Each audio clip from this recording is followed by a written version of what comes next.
Welcome to the channel. I am Say Hi Paul, and welcome to this Warhammer 40,000 9th edition narrative battle report. Now, you might be forgiven for thinking that I've already deployed on this very, very peculiar battlefield with all these demons down this end and all those demons up that end. But no, this is just the table. And there's a lot I want to tell you about. I'm really excited for this one, which I will do in just a minute. But first, as always, a little bit of a disclaimer's the wrong word. Just a little bit of info if it's your first time watching the channel. Just a few things I want to let you know before you invest your valuable time in watching this vid. All my bat reps have a particular style. It's me playing me in all of them, so I play both sides. As you've probably already inferred, I ramble a lot and I really go off topic and go all over the place. I also have quite low production values, which you will notice by the shaky camera angles and occasional shots of the floor. Oh, look, there's my outside extension that I was going to put Christmas lights up with this year. The extension arrived in time, but the lights didn't. I think I just illustrated my point with random rambling.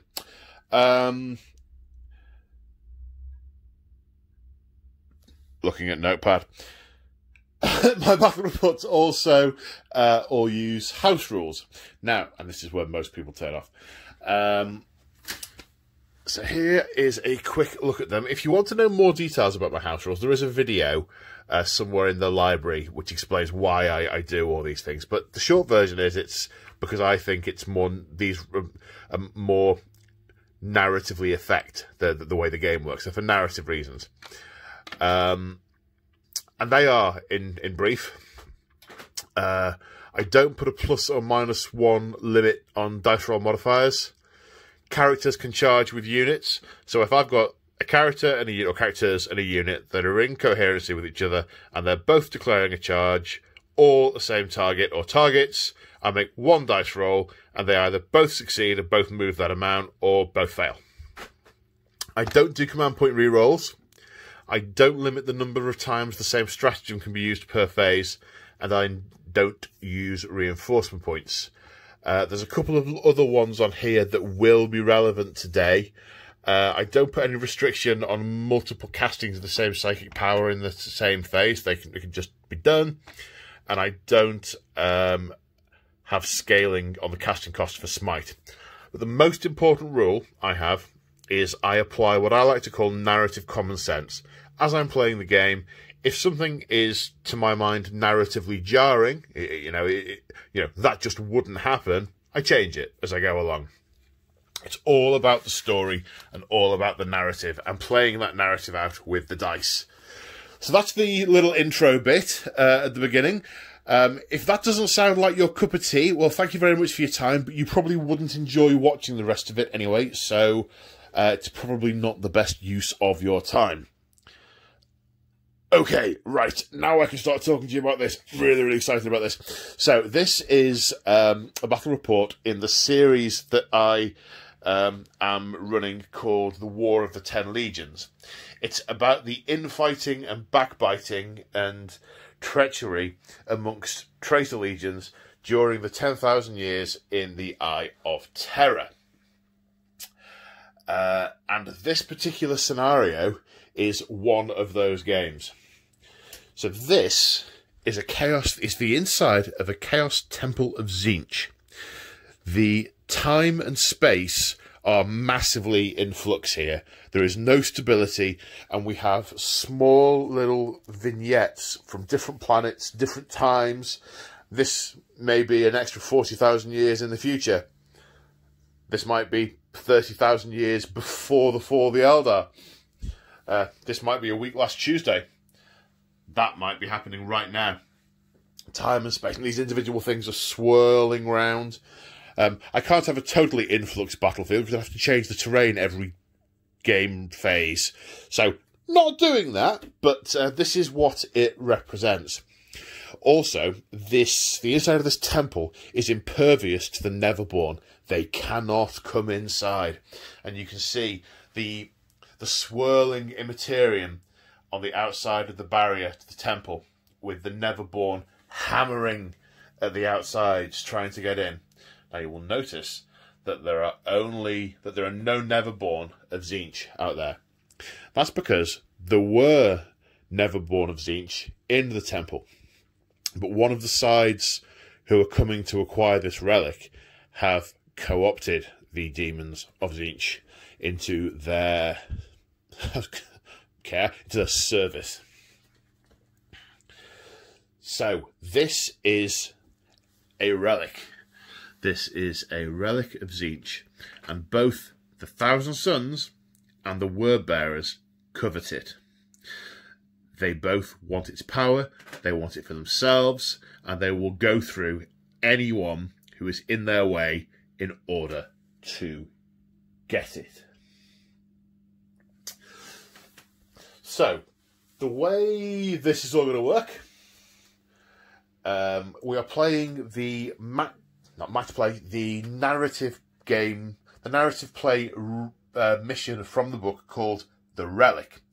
It's an incursion mission, so it's 1,000 points aside. It's roughly 1,000 points per army. It's a little bit over in a couple of cases, but it's the right. It's right to get the armies to feel right, which is good from my perspective. It's close enough. Now, the way this works, the relic must be in the centre of the table, and there can be no terrain within 6 inches of it. Hence the big gap in the middle. Any unit can perform the pick up the relic action in their movement phase as long as there is not an enemy within engagement range of the relic, not counting flyers, yada yada yada. And at the end of that turn, they pick up the relic, it's removed from the board, and that model has it. Now, at the end, so the way the points are scored for this is it's in your command phase. If one of your models is carrying the relic, you score 10 points. If at the end of the game you are carrying the relic, one of your models is carrying the relic, you score 60 points. Now, because there are only 5 turns, the way I work out the maths on this is if you're carrying the relic, you've won. However, if no one is carrying the relic, the nearest model to it at the end of the game, that side gets 30 points. So being close to it and having carried it could be significant at the end of the game. Could be key to claiming it and claiming victory here.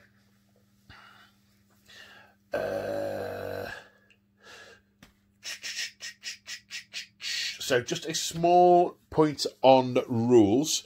Regular viewers of the channel will know that in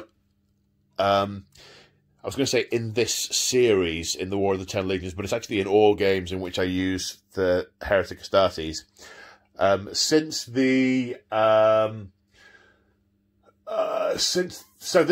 This is filmed after the Space Marine Codex has been released in 9th, but before any of the Chaos Codices have been released in 9th. As such, from my perspective, the fact that all of the first generation Marines in the Space Marine book now have 2 wounds, then all the Heretic Astartes should have 2 wounds as well. It's just narratively jarring to me for that not to be the case. And as such, in all these games, when I'm playing Chaos v Chaos, I'm just saying, do you know what? Every side has an extra wound each on all the Marines. And that's just it. If I'm playing against a non-Marine army, I can work out the individual points, which I've just realised I didn't do in that game I filmed this morning. That was a mistake. Anyway, sorry, my brain has been addled over Christmas. Lots and lots and lots of food. Just so much food. So much food. My New Year's resolutions start today. No prizes for guessing what vague area they could take. Anyway, I'm going massively off topic. Massively off topic. So that's the +1 wound rule. So basically what's happening here is the Thousand Sons have come in a small. It's 500 points of Thousand Sons basically, and 500 points of demons, give or take. The Thousand Sons have come in and just co-opted the demons that were already in the temple to join them. The Word Bearers have come in and they intend to do what word bearers always do, and summon demons to use as shock troops. Now, arriving in the temple and realising that they're cut off from the Neverborn, well, cut off from any ones they didn't bring with them, means their tactics are going to have to change. They're at a disadvantage. They are not used to fighting. In fact, in most of the games I play, the characters and the Marines just win or lose, walk off at the end, fine, because most of what they've done is stayed back and just thrown Neverborn at the enemy. Which kind of makes it feel a lot of pointless playing word bearers, because you're really playing demons. Anyway, I digress. So, that's the scenario. Oh, yes, we're only playing on this 4x4 grid. So, this 1x4 and this 1x4, they're walls, they're just window dressing. I just wanted it to look really cool, and I'm really pleased with it. I think it looks awesome. Deployment zones. This foot is the deployment zone, and that foot is the deployment zone. I'll do the normal rolling off and deploying when we get to that. So without any further ado, let's go and look at the armies. Ooh, we're so excited. So here are the word bearers. I realised as I came to put the army on the table that I hadn't left any space at the end to show it off with. See, the problem I have is my prep desk over there, the light's terrible. I need to sort out better light in here. I need more light down that end. It's on my list of things to do. Oh, there's a score from the last... Oh, no, I won't put the camera on that. No, actually, that's okay, because that game will have already gone up on members by the time this goes up on public. Come on, brain, back in the fight. Yeah, so I need better light over there to be able to use that for my army overviews. But I'll get like a nice cloth or something on it to have a neutral background, because I'm conscious that looking at this, it's a bit busy, and I don't know if you can really tell what there is. But let's make a start. Okay, so first off, we have the Flotsam that are 20 cultists with close combat weapons, a couple of flamers. Their job is to run towards the enemy and use up their ammo to sacrifice themselves for the ruinous powers. To the right, we have 8 possessed, the Exalted, the children of the Legion and the Pantheon. 8 of these, I think they're going to be getting a buff when the new Chaos book comes out. I've seen a preview on the Death Guard possessed, and they get some snacky stuff. But no, not yet. So these guys, they have decent. They've got a random number of attacks, so it's like D3 per model for the whole unit. Obviously with shock assault, and their attacks are -2 AP, which is nice, and their strength's a bit higher. There's also a word bearer's strat that I can't remember the name of, but basically because these are massively exalted, they are the cream of the, I was going to say the crop, but the cream of darkness, as it were. Does darkness have cream? I don't know if darkness has cream. They might have sort of, I don't know, Nutella? These are the Nutella of darkness. And there's a stratagem that you can use to up their damage to 2 each, which, against Marines, super nice. Then back here, we've got a unit of 10 Legionaries. Oh, it's not focusing very well, is it? I wonder why it's not. It's so busy. Yeah, this isn't great. My apologies. 10 Legionaries with bolters. 2 of them have got heavy bolters. The aspiring champion has a paramour and an icon of vengeance, which adds 1 to their leadership. The leadership of these is 9. Now the word bearer's legion trait. Oh, sorry, I'm leaning over quite a bit. My back hurts.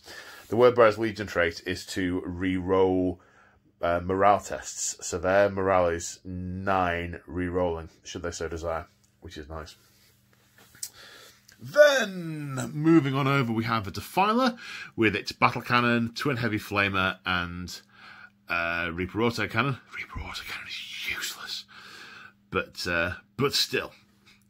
Oh, I'm messing the gravel up with my elbow. Mustn't do that. he said, in this chaotic thing. I'm trying to keep it all nice and neat. There's irony. Okay, we have a Dark Apostle, who is the Warlord. We'll come back to him in a minute.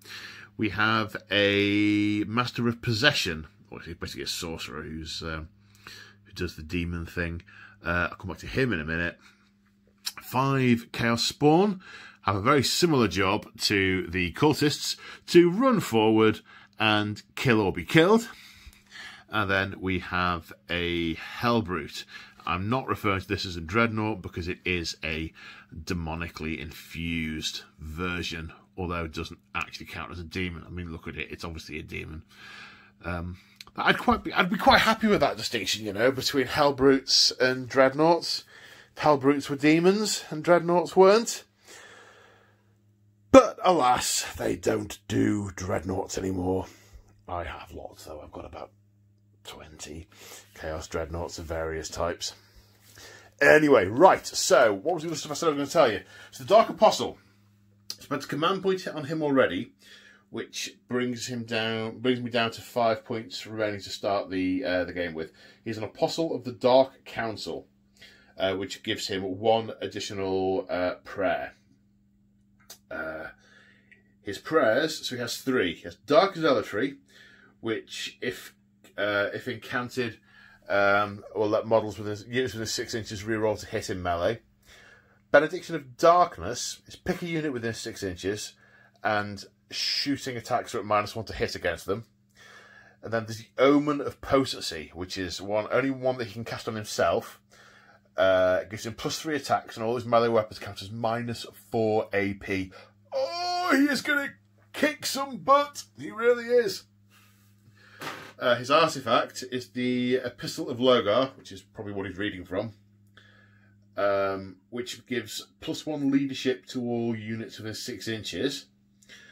So potentially these units are leadership 10 re-rolling for their leadership, and he can re-roll prayer results. So the prayers are cast on a 3+, and because he's an Apostle of the Dark Council, not only does he get 1 extra, so he knows 3, he can do 2 a turn. So he's doing them on 3s and re-rolling. So not guaranteed, but still pretty nice. That's his artefact. Okay, so now the Master of Possession. So yes, we're doing a counts as Master. Well, not counts as. It's a sorcerer model, but I think the Master of Possession has a staff, so the axe is counting as a staff. He's basically going to use whatever's on the profile of the Master. He has 2 spells that I have not written down. Fail. Ingavate. 1 minute. So I'd half written one of them down and I couldn't pronounce it. Mutated Invigoration is the one I was trying to pronounce. Charge value is 7. It can be cast on either Spawn, Possessed, or Cult of Destruction. Don't have any of those in this list. And basically you get to re-roll the Mutated Beyond Reason ability if you cast it on Spawn, and re-roll the Writhing Tentacles ability if you cast it on Possessed. Basically, it's to re-roll the random attacks dice on the unit you cast it on.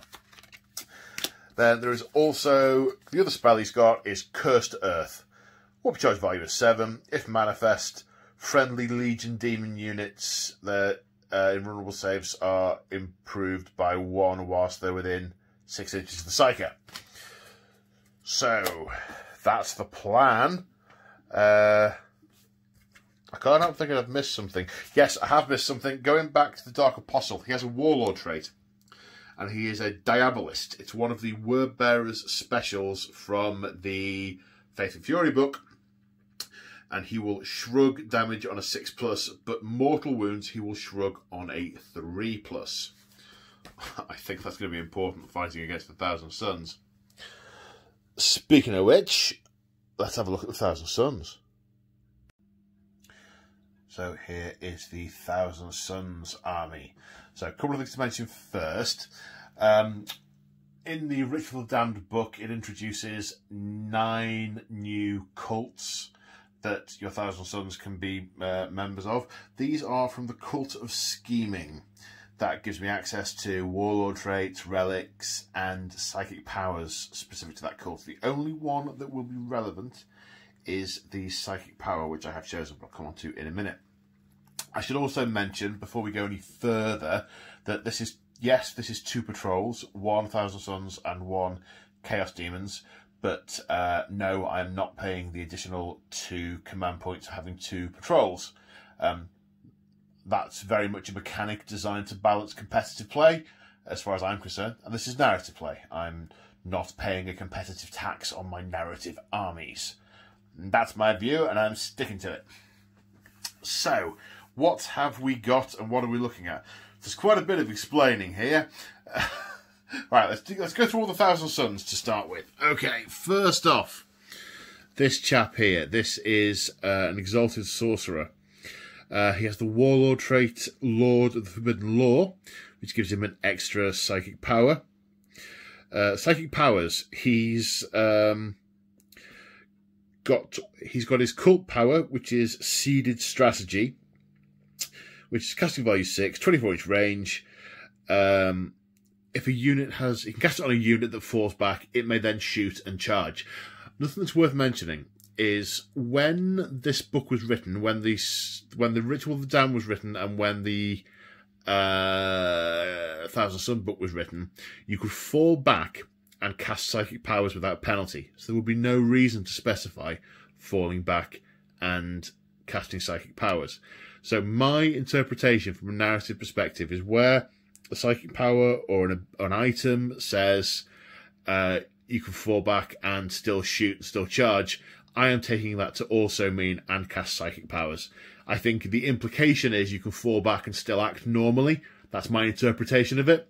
Therefore, I'm allowing the psychic power casting in that event as well. So if that's cast on a unit of Rubric Marines, after they've fallen back, the Marines can shoot and the Sorcerer can still cast his psychic power. So that's Seeded Strategy. That's one of his powers. The other is Death Hex, which removes invulnerable saves from enemy units, or an enemy unit, and Tzeench's Firestorm, which is where you roll 9 dice, and for each 6 it causes a mortal wound. That's nice, I like that. I may be swapping the spells in and about with a familiar, a Chaos Familiar, but who knows, we'll see how that goes. He also carries the Sorcerer's Arcana. He has the Prismatic Staff, which I'm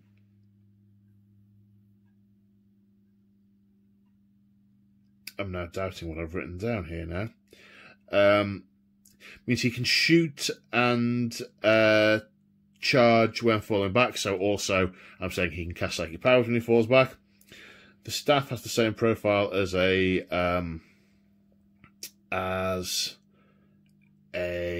come on brain, as a force staff, and I've written something else here and I can't understand it now. That'll teach me to write things down and then stop and have my tea and then come back to it. Let me just check this. Well, I don't know what I thought I was writing down, but it's not relevant because I've checked it and it doesn't do anything else. Okay, so then we have the 2 aspiring sorcerers. So we have a unit of 5 Scarab Occult Terminators. They've each got power swords and combi bolters with Inferno bolts. There's a Reaper autocannon on one guy, and a missile launcher, Skyfire, Pyrofire, a missile launcher that I can't remember the name of on that guy. In case you haven't already inferred, this is my first time playing with Thousand Suns, and there's a lot to take in. The Aspiring Sorcerer has, or the Occult Sorcerer, I should say, can cast Doombolt, which is a Warp Charge 9, 18-inch range, does D3 mortal wounds and halves their movement in the next phase. I've also given Doombolt to the Aspiring Sorcerer in the 9 Rubric Marines, partly to just save my sanity of having to remember so much new stuff, so I know they've both got Doombolt. And Smite, of course, but it's mini Smite on the Thousand Suns, so it would only be 1 mortal wound rather than D3. The Occult Terminators, 2 of them have got warp flamers, and the rest have got inferno bolters with inferno bolts. And that's the Thousand Sun contingent. Okay, so the demons. This is a change caster. He's an HQ with a ritual knife. But I can't remember what it does. Oh, yes, I can. He gets wounds back if he kills things in melee. Not very likely, but, you know, not impossible. He has a couple of special abilities. He has the Locus of Tzeench, which gives +1 strength to Tzeench units within 6 inches, Tzeench demons within 6 inches. And the Locus of Trickery, which is a weird one that affects units that are in close combat, which I'll come to should it become relevant, and most importantly, I remember it. He's got 2 psychic powers.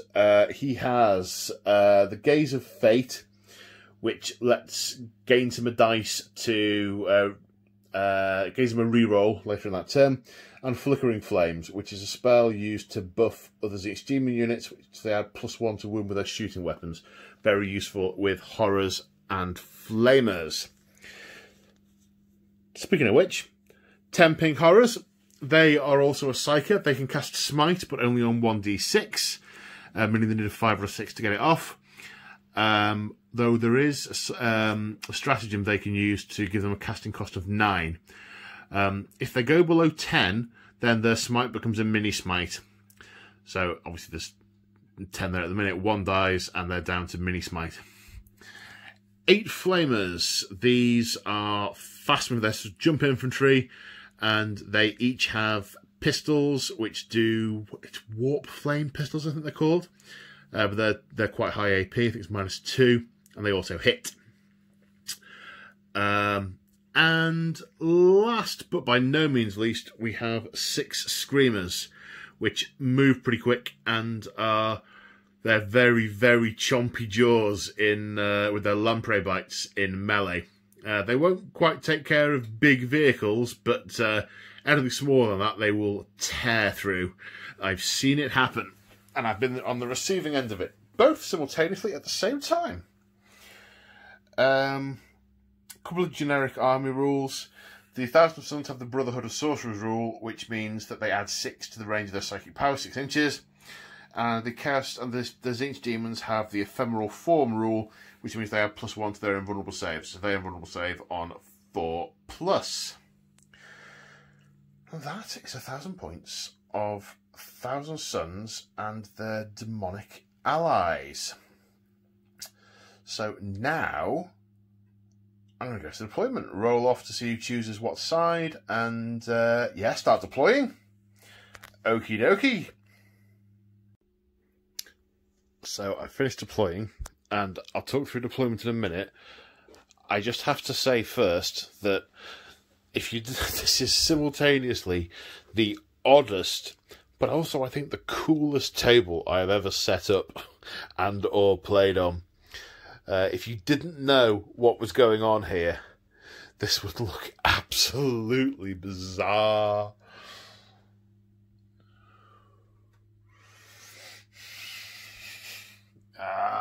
The relic in the centre. I love it.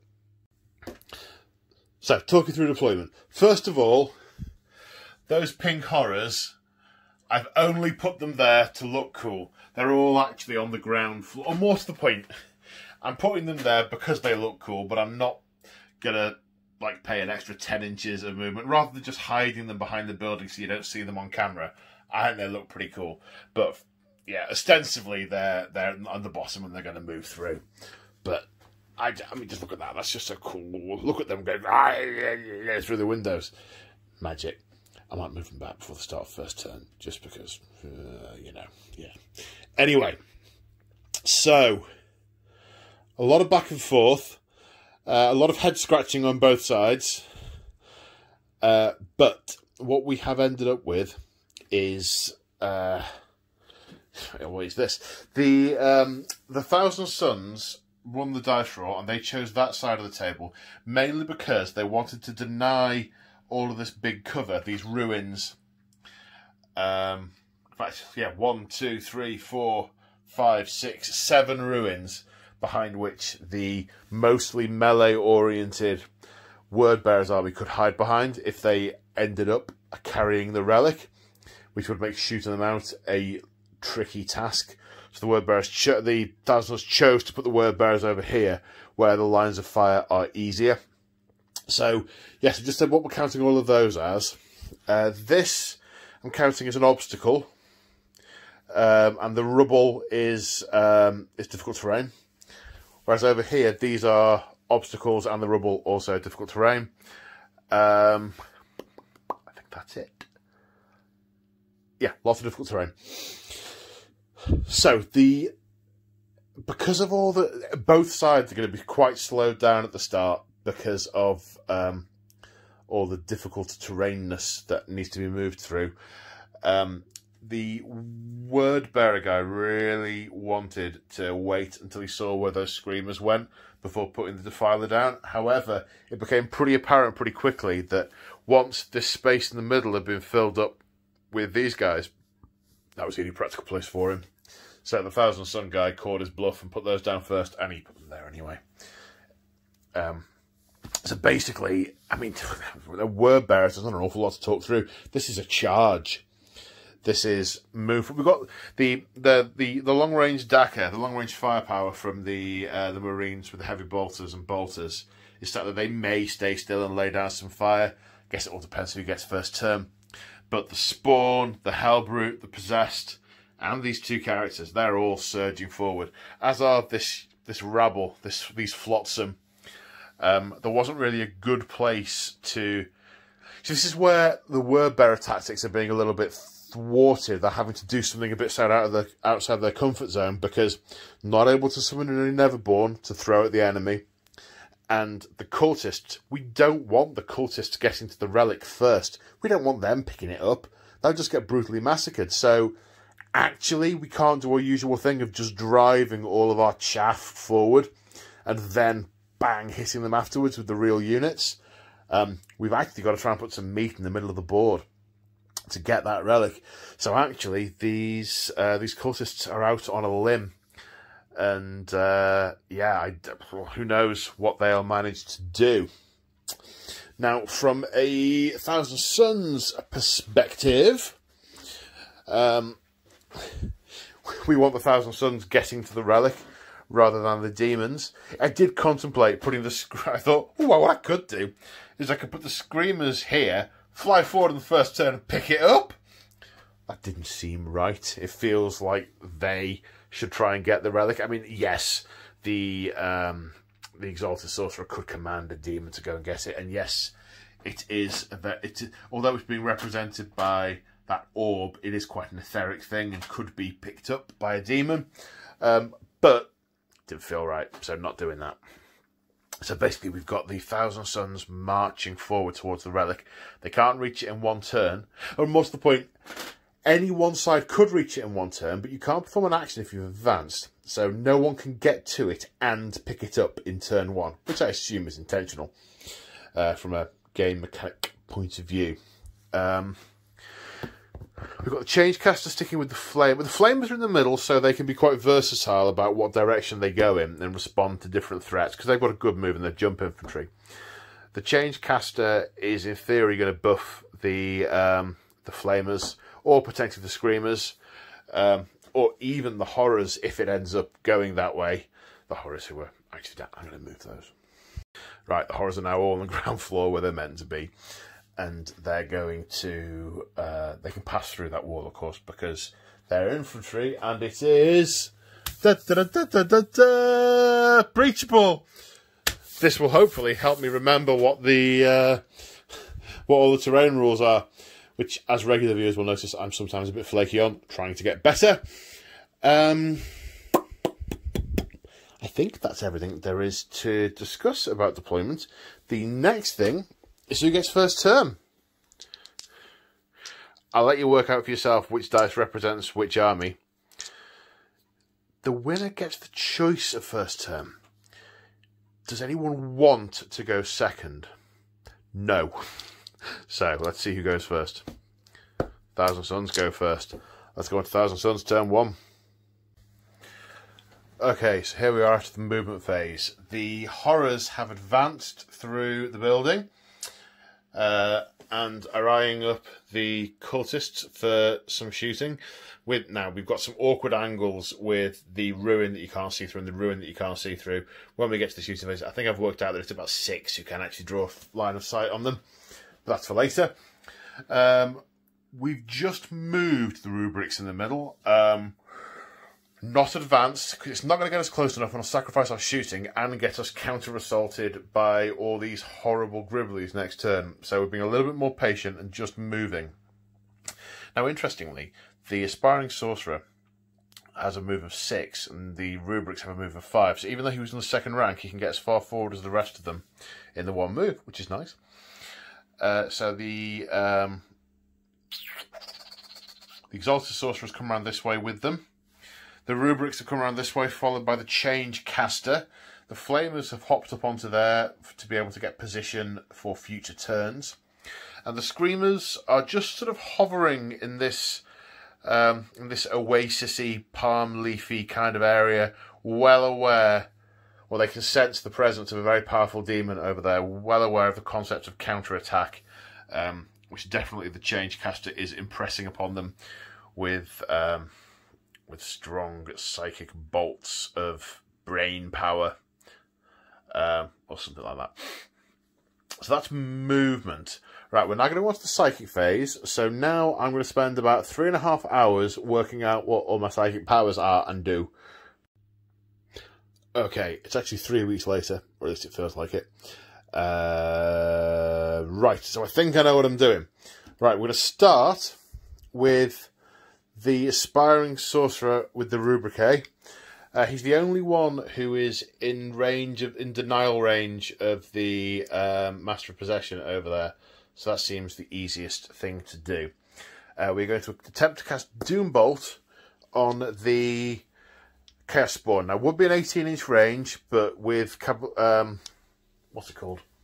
Brotherhood of Sorcerers, it becomes 24. Cast on a 9. Casts on a 9. So the Master of Possession is obviously going to try and deny it.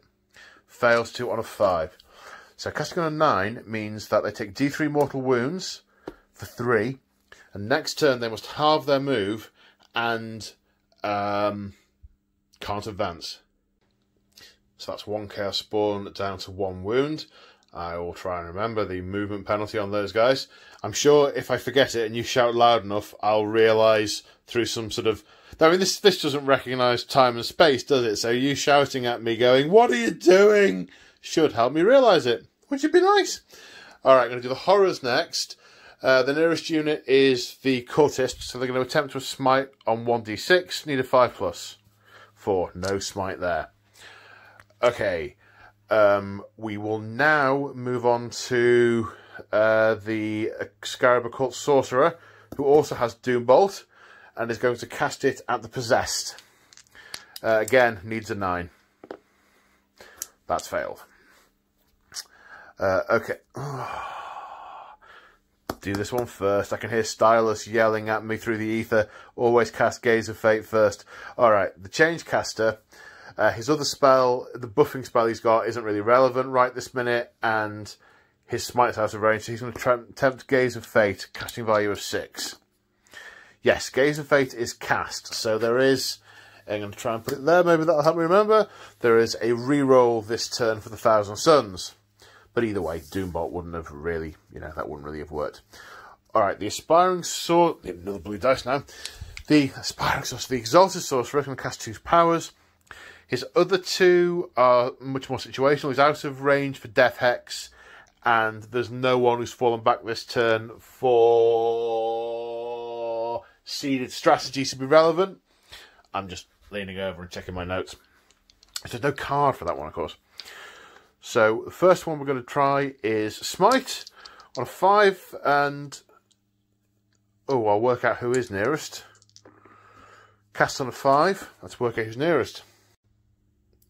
Right, it's the Possessed. That's who I thought it was and who I hoped it was going to be. D3 damage for 2. That does 2 wounds to a Possessed.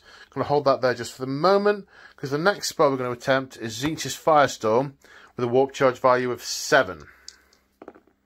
That's a 10, so that's cast. It's going to select the possessed, for which I roll 9 dice, and any 6s I get cause mortal wounds.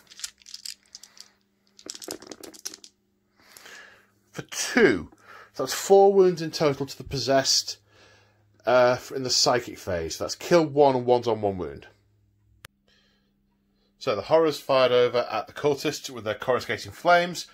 There were only 4 in range, as well as being out of line of sight. Long story short, no damage. Right, what next? 6 Marines firing Inferno bolts at the possessed. Rerolling 1s because they're by an Exalted Sorcerer. I keep wanting to take Aspiring Sorcerer, but it's not an Exalted Sorcerer. That's 4 hits, wounding on 4s. 3 wounds. -2 to save, so saving on 5s. 1 save, 2 wounds, killing... Excuse me. That should be a 2 there on that dice, because it had taken 1 wound. So 2 more kills it, so that kills another one. Okay, so now the Scarab Occult Terminators are going to unload into the same target. Right, so we have 4 shots with Soul Reaper Cannon. Now it's a heavy weapon, but Scarab Occult Terminators don't suffer a penalty for moving and firing a heavy weapon. So it hit... That's just an obstacle. There's no negative to hit there. Not next to the Sorceress, they can't reroll the 1.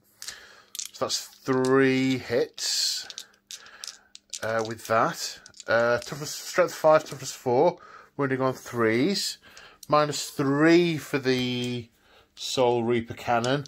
So the invulnerable, 2 invulnerable saves of 5+, demonic saves. Okay, so 1 wound, 1 got saved. I should probably do this next. People are probably shouting at me.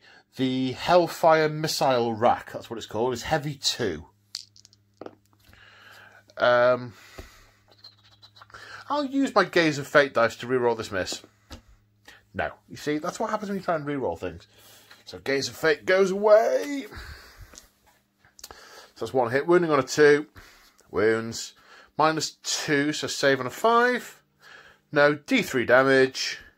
For 2, kills another one. So that's 1 more dead. Then we have shots from 4... I don't have dice. Shots from 4 combi bolters at long range. Hitting on 3s. Wounding on 4s. 2 saving on 5. So -2 for Inferno bolts.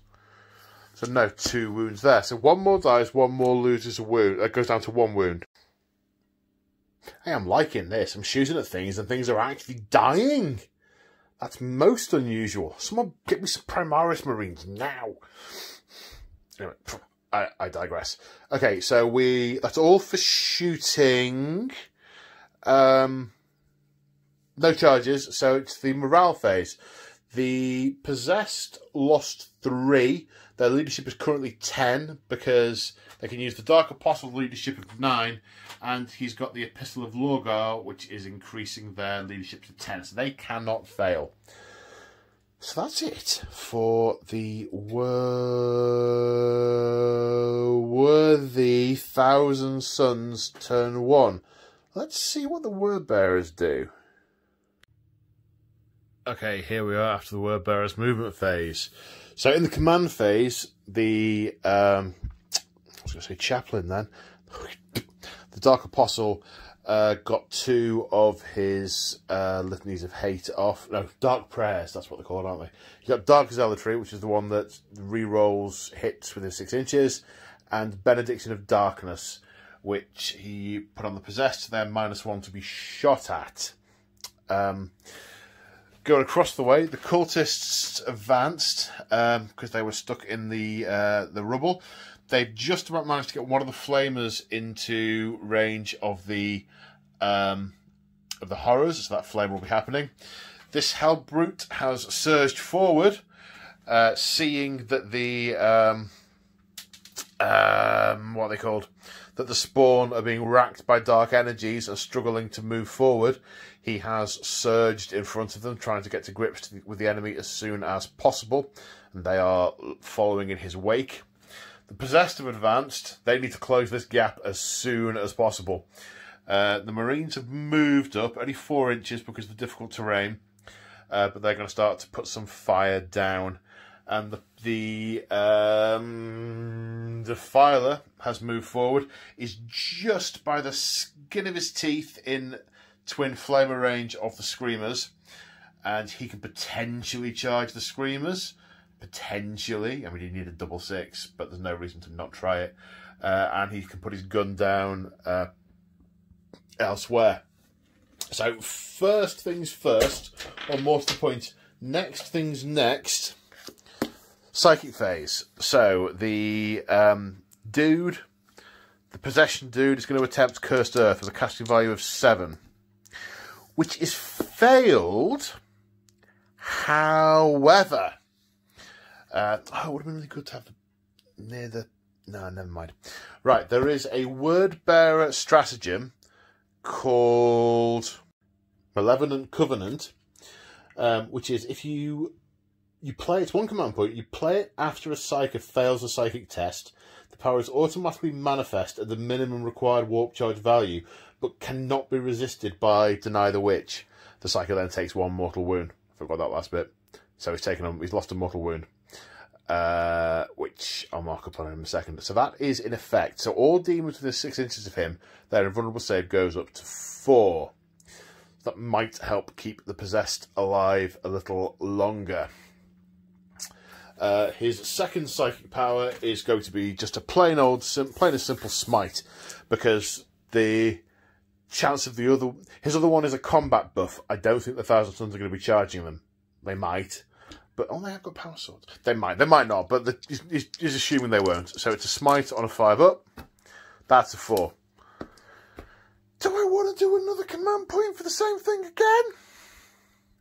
I won't be able to resist it. Because at the moment I'm looking at a lot of denial. No. More interesting things to spend command points on soon, I am certain. So on to the shooting phase. Starting with the simple ones first. 1 flamer hitting the horrors. For 5 hits. Nice. Wounding on 3s, because they are toughness 3.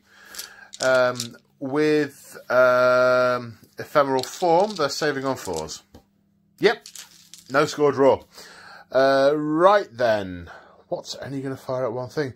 Well, the Hellbrute is only going to fire his plasma cannon at those Rubric Marines for D3 shots. For 1. Hitting on a 3. No.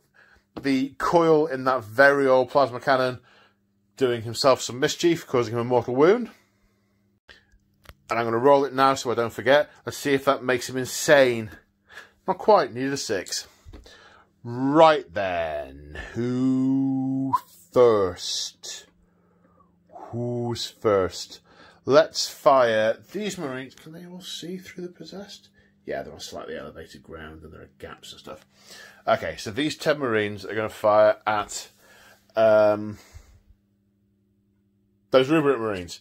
First off, 2 heavy bolters that move so they're at -1. So hitting on 4s.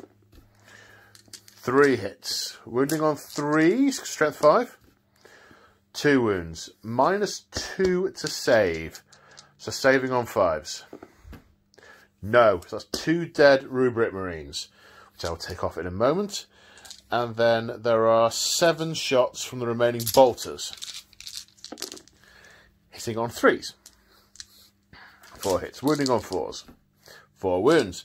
Now, the Rubric Marines have the all is dust rule, which means if you're firing with a damage 1 weapon, they get +1 to their saves. So these are saving on 2+. So they all save. But 2 casualties taken off there. So now it's the Defiler's turn. The twin heavy flamer are going into the Screamers. Everything else is going into the Scarab Occult Terminators, which are in that ruin so he can see them. First off, 2d6 hits with the heavy flamer for 3. Wounding on 3s. 2 wounds. Saving on 4s. No, 2 wounds. Kills a Screamer. Sorry, I just realised, I forgot to say it. I've already spent the command point on Demon Forge for the Defiler this turn. So there's a reroll to wound there, which does wound and does save. Nice. Okay, so now the battle cannon into the Terminators. D6 shots, minimum 3. So that's 3. Hitting on 4s with a reroll. Reroll. 3 hits. Wounding on 2, strength 8 with a reroll. That many wounds. It's a multi-damage weapon, so all this dust does not apply. It's -2, so that means these are saves of 4+. 2 passed, 1 failed. D3 damage for 3. Yeah, D3. So that kills 1. Then 4 shots with the Reaper autocannon, re-rolling to hit. No. Wounding on a 3, re-rolling. No. Okay, so we killed a Terminator. So that's all the shooting. There is no... Well, the Defiler is exactly 12 inches away from the Screamers. Why not try it? Nah. Right, no morale, because no one can fail with the number of casualties they've had. So it's now on to Thousand Suns, turn 2. Okay, so at the end of the Thousand Suns movement phase, the Screamers have gone screaming in for the kill. They intend to dismantle that metal excuse for an ephemeral form. In the middle, the Rubric Marines and the Scarab Cult Terminators have continued moving forward at normal speed. The Terminators again slowed by the terrain, but are now out of it for future turns. The Marines, the Rubric Marines, they could have advanced and got next to the artefact, to the relic, but had they done that, they wouldn't have been able to shoot. I guess they'd have been able to use the Warp Flamers, but wouldn't be able to pick it up anyway. The Flamers have dropped down here in direction from the Exalted Sorcerer, partly to get in front of him, but also to light up these Possessed. I totally forgot when I set all the stuff up on the Possessed that the Flamers and the Warp Flamers were all quite so close. So that's going to be stingy, and of course there's a lot of mortal wounds to come in from here, so yeah, see you guys. The Horrors have just come around the corner here, ready to fire coruscating flames in wherever required. Right, I now need to go back to my study hall to work out what I'm going to do in the psychic phase. Okay, so I'm ready to start. Right, the Exalted Sorcerer. The first thing the Exalted Sorcerer is going to do is spend the command point on Kabbalistic Focus. Short version is, there are 2 of the Psychers within 6 inches of him. He gets to add +2 to this casting roll. So he's at +2 for this next roll. He's now going to cast Death Hex, which has a casting value of 8, on the Possessed to turn off their invulnerable save. So 2d6 +2, need 8. So that's 7, +2 is 9. So that is cast. The Master of Possession is going to attempt to deny that. So he needs 10. Which he does not get. The warp is favouring... In this Temple of Tzeench, the warp, unsurprisingly, is favouring the Tzeentchian Sorcerer. So Death Hex is in effect. They get no invulnerable saves. See ya, lads. We will then attempt Tzeentch's Firestorm. When do I use that? At the end of the psychic phase. Sorry. Sorry. Tzeentch's Firestorm casts on a 7. That's an 8. So we're going to attempt to do that on the Possessed as well. Same as before. Roll 9 dice. Each 6 is a mortal wound. 5. Goodness me. I mean, you saw me roll them. That's 5 mortal wounds. Okay. So that's what, he's got 1 wound left. The next one's lost 3, and he's got 2 remaining. So let's leave those there just for the minute. Okay. Next, the Horrors are going to attempt Smite on a 5-up, which they get, doing D3 depth 3, killing 3 cultists. Right, what next? Okay, so the change caster is going to attempt to cast Flickering Flames on a 5. Get these out of the way. Cast on a 9, no denial. And he's going to put that on to the Flamers, giving them +1 to wound in close combat. I took these over here so I can remember they exist. Right, which just leaves us now with the 2 Doom Bolts. Of course, I could do Smite, but I'm not gonna.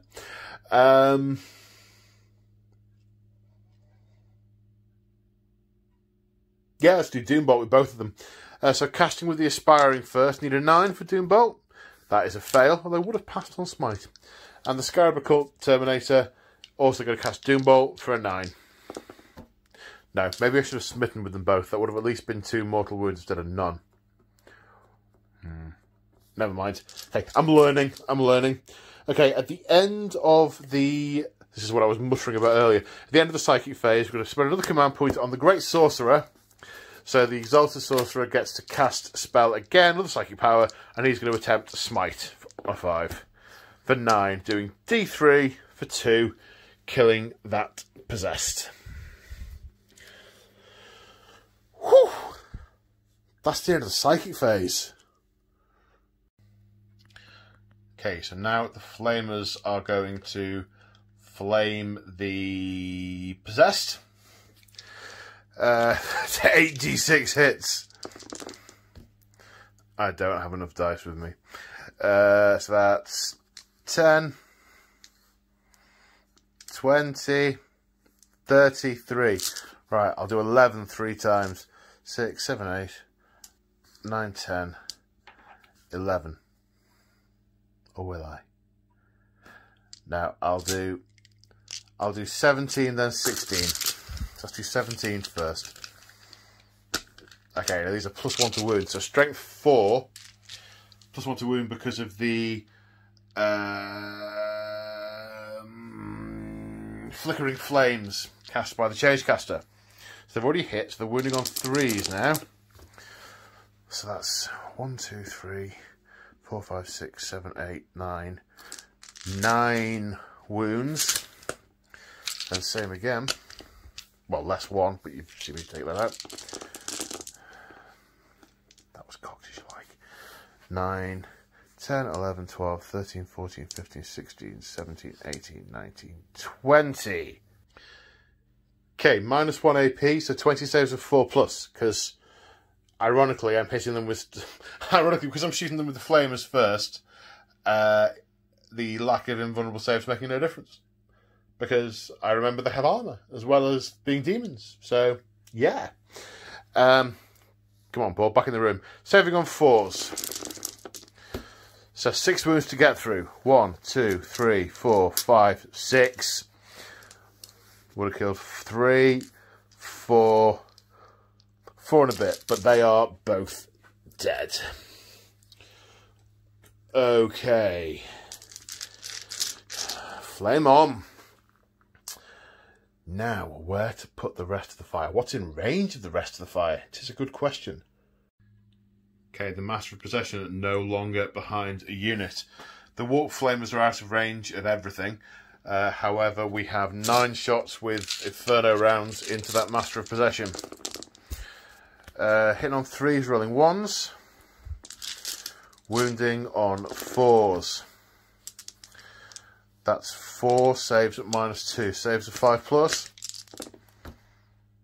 Not a 1. Now, do I... Yes, I do.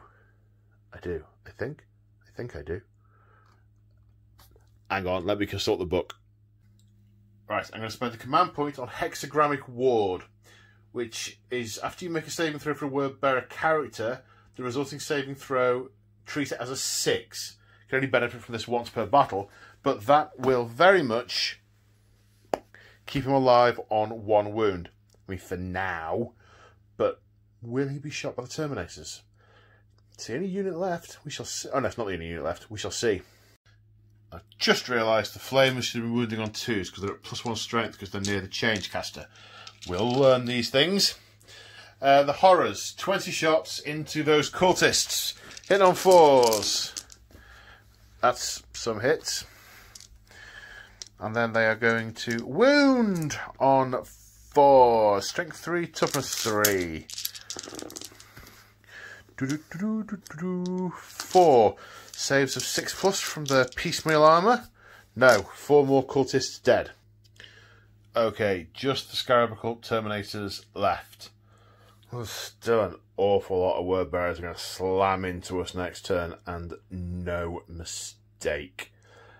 Now the question is, can I take the Hellbrute with the Terminators in 1 round of shooting?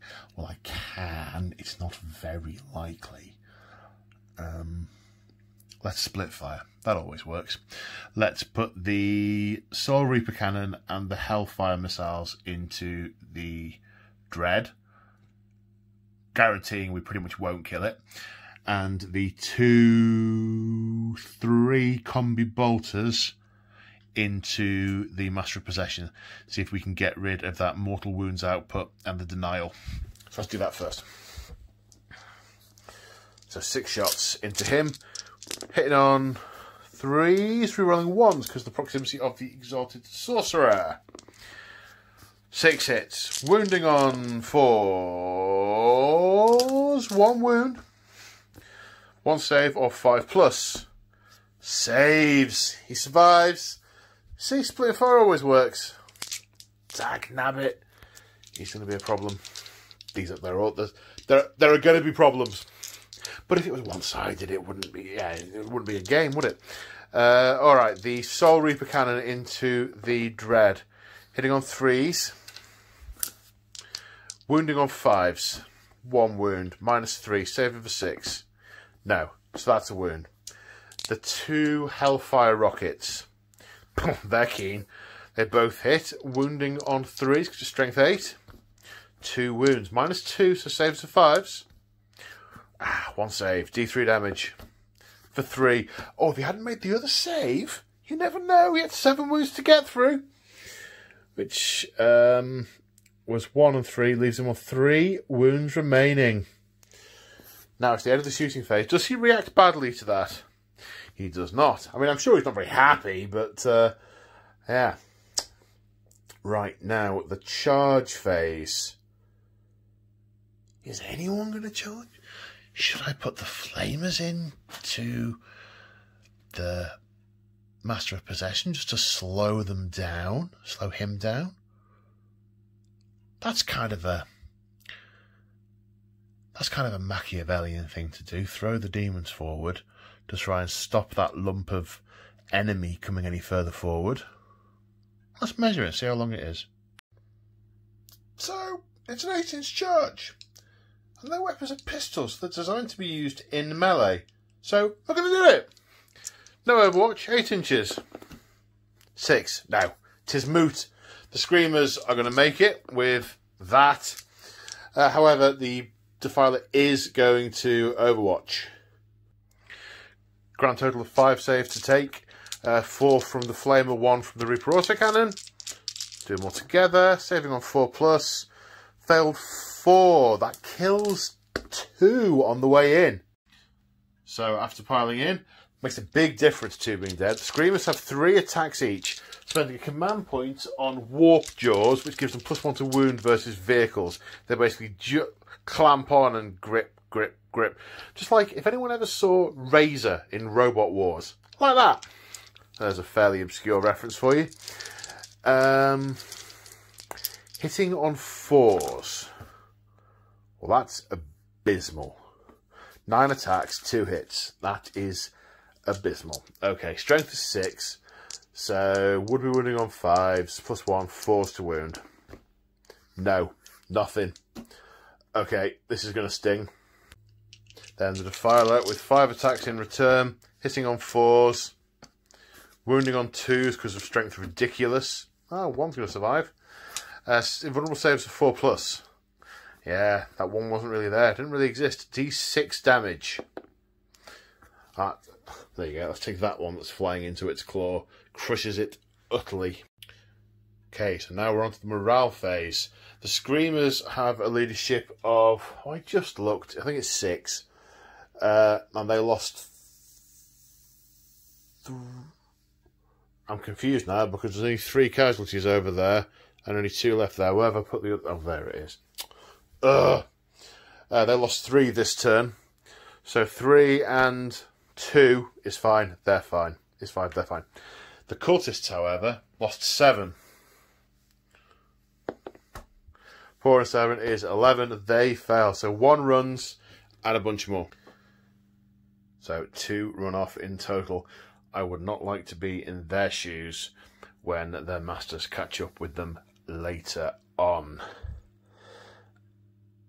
Okay, so that's the end of Thousand Suns turn 2. No one has got near the Relic yet. I suspect that's going to change in this turn as we go on to Word Bearers turn 2.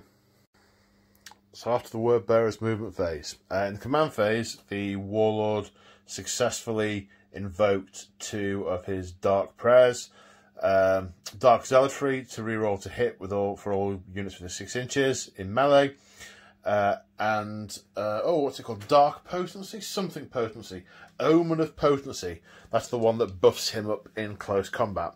Gives him Mega Armor Pen against an army of everything with invulnerable saves. But that's alright. You can still smack him about a bit. They'll notice.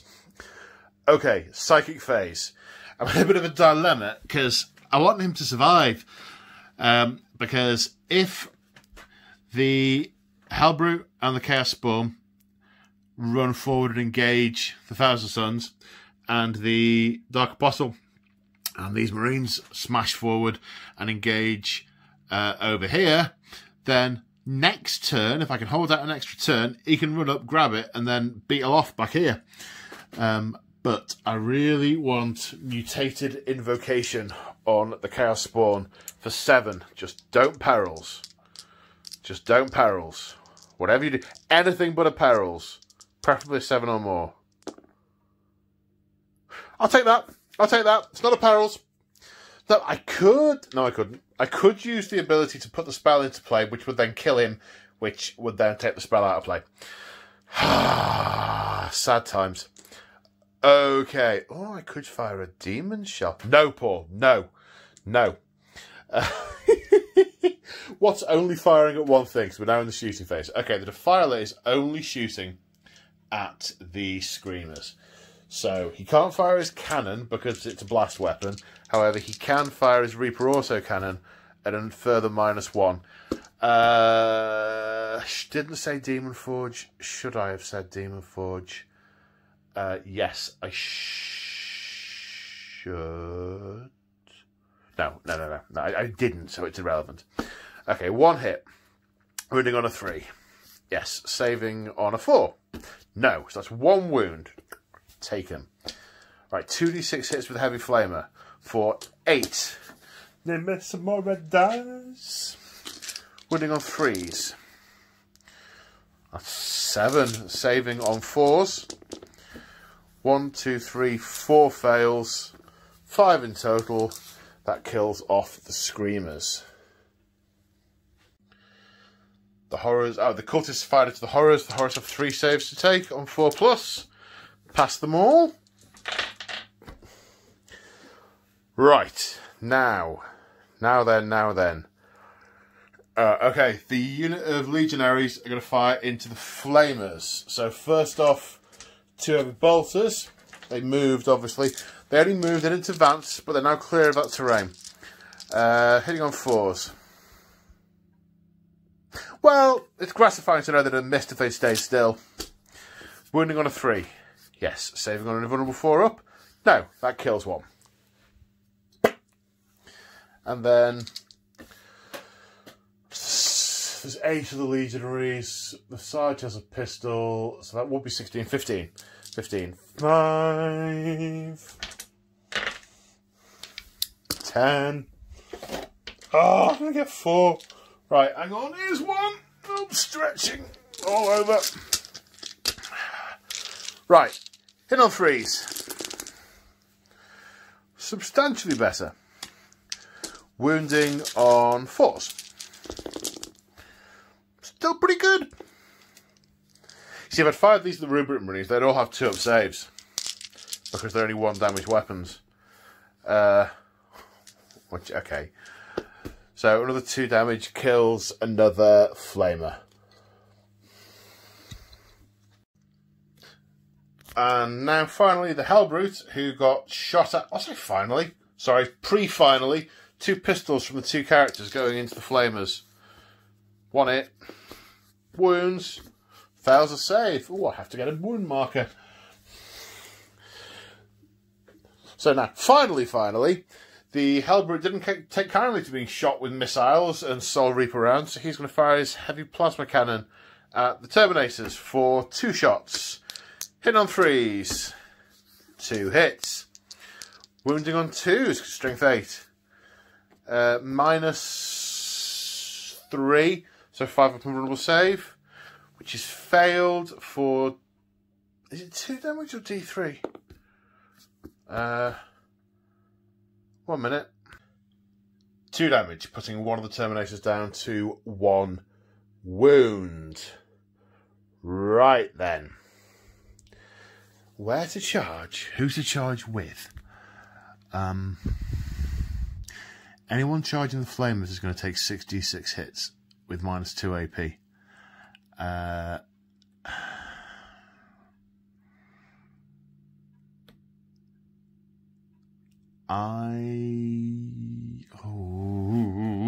I want to put the spawn into the Marines first, because then the dread, this thing won't be overwatched on.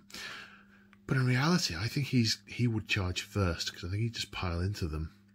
And I could do that massively beardy thing where I could then touch the flame. Oh no, you can't. That's a pile-in thing anyway. But I wouldn't be doing that anyhow. So I'm going to roll the dice for this, I think. Odds, the spawn will go in first. Evens, the Hellbrute will. Odds, the spawn will go in first. Okay, so they will overwatch. 3 wounds done on overwatch, finishing 1 off and getting another 1 half down. And they charge 4 inches. That's going to be enough, but only just. So, and the Dreadnought made it in as well. The pile-in move going to be important there. So, looking at this, obviously I'm going to declare the Dark Apostle and the Marines to go into the Flamers together. Now, maybe I should check the other angle. I'm looking at whether it actually gives an unfair advantage, the house rule about joining units to charge. Because he looks a lot nearer than the... Even though he's not. He's only within... Oh, he's the nearest, I suppose. What I think I'm going to do is I'll charge them together, and then I'll randomise which of the Flamers shoot at which unit, I think. I think that's the fairest way of doing it. So, the combined charge of 5 inches... Oh. Hang on.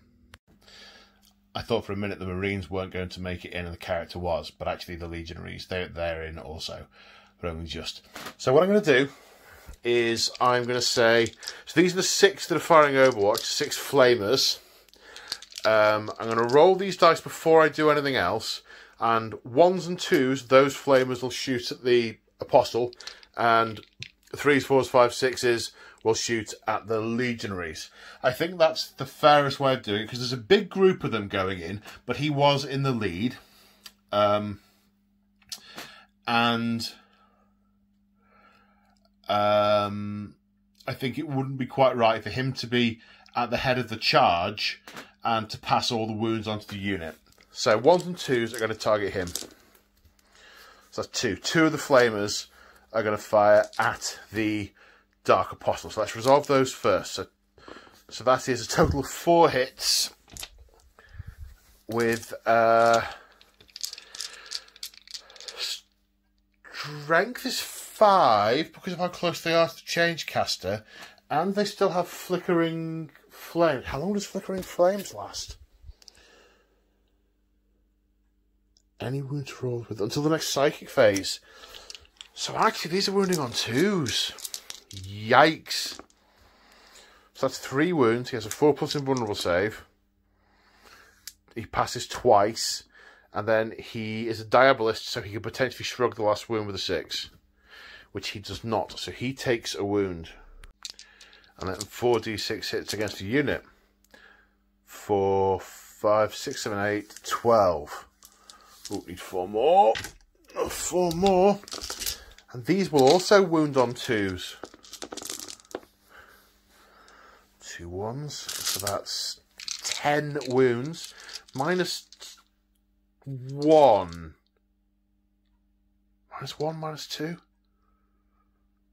Minus 1 of these. I'm going to have to check. I thought they were. Minus 1. Just had a mental block for a minute there. So, saving on 4s. So that's 2, 4 get through. 2 legionaries are slain. Let's take these 2 from the side there. Okay, what else? Right, the cultists need to charge in. No Overwatch.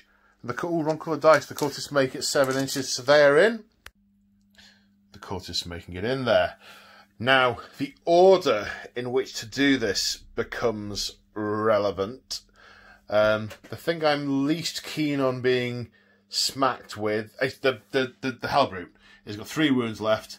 I think if the Thousand Sun guy interrupts with the Thousand Suns, it's possible they could kill him. So I'm going to fight with him first. He has 4 attacks base, 1 for Shock Assault, and 3 for his Power Scourge. He's hitting on 3s, but because of Dark Zealotry, he's re-rolling. Does that affect... Is that infantry only?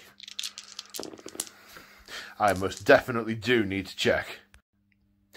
No, Legion units. Reroll these. So that's 5 hits. Strength 8. Wounding on 2s. Okay, only 3. Minus... That's an invulnerable save. It is at least 2. So that is a fail. I can't remember if it's 2 or 3, but it's at least 2. They can't go any worse than that. So that is at 2 damage each. That is 2 dead. Now, as the Thousand Sun guy, I've got to decide whether it's worth interrupting. I don't think it is, because the Flamers are no cop in a fight. They're just going to get killed. Well, they might survive, but they're not going to do anything back. It would be nice to do some damage to these spawn, but looking at these are already in base to base with the Dreadnought. Only 2 of them would realistically be able to attack spawn for 4 attacks. 4 regular Astartes attacks is just not worth 2 command points. So, as much as I hate to say it, I'm not going to interrupt, which means the spawn are going to pile in. Okay. Right, so the Chaos Spawn activate. Need to roll for Mutated Beyond Reason on a D3. 6. Toxic Hemorrhage. You can re-roll failed wound rolls for this unit until the end of the phase. I guess these are toxins that are interfering with the armour systems and melting through plate and letting the sand pour out. Okay. Jiminy, this is going to be tough. Okay, so they are Heretic Astartes, so they get Shock Assault somehow. Maybe they were once Marines, and I've still got that instinct to just... in there. 4d6 attacks to get d6 each. So that's 10, 15 plus 4 attacks. That's 19 attacks. 19 attacks. 10, 8... No, it must be 9. I'm going to have to check what it was now. Yeah, 19 attacks. I have the number right before I knock the dice with my giant hands. Okay, so the Chaos Spawn are affected by Dark Zealotry, and I get that, because these are infused with Chaos, and it's Chaos dogma he's churning out, so I can see them being energized by it, whether they understand it or not. So 19 attacks, hitting on 4s with a reroll.